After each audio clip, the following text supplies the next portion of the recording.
Salut à tous! Aujourd'hui, on va décortiquer ensemble une question qui revient sans cesse.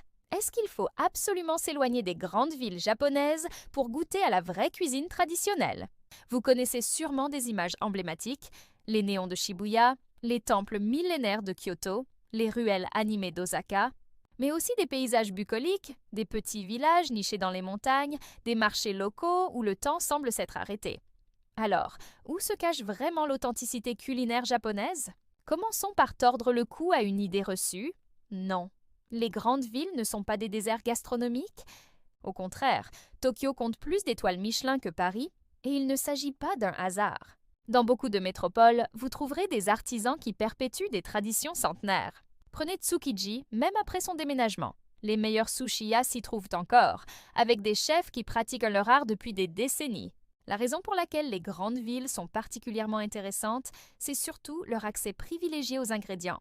Les marchés de gros comme Toyosu reçoivent quotidiennement les meilleurs produits de tout l'archipel. Un restaurant d'Osaka peut vous servir du poisson de Hokkaido pêché le matin même, ou des légumes rares de Kyushu.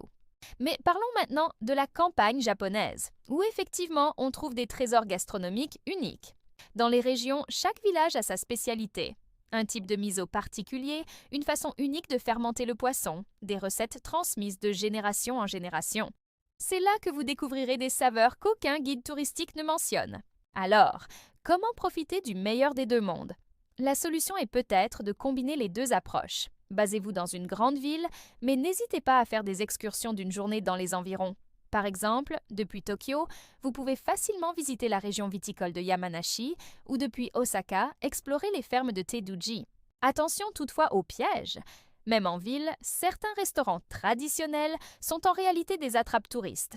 Méfiez-vous des devantures trop tape à l'œil ou des menus traduits en 10 langues. L'authenticité se cache souvent dans les petites échoppes discrètes, celles qui ne perdent pas de mine mais qui sont bondées aux heures de repas. La vérité, c'est que l'authenticité culinaire japonaise ne se limite pas à une question de géographie. Elle réside dans le respect des traditions, la qualité des ingrédients et le savoir-faire des artisans, qu'ils soient au cœur de Tokyo ou dans le plus petit des villages. Si cette vidéo vous a plu et que vous voulez en savoir plus sur la gastronomie japonaise, n'oubliez pas de vous abonner et d'activer la cloche pour ne manquer aucun contenu.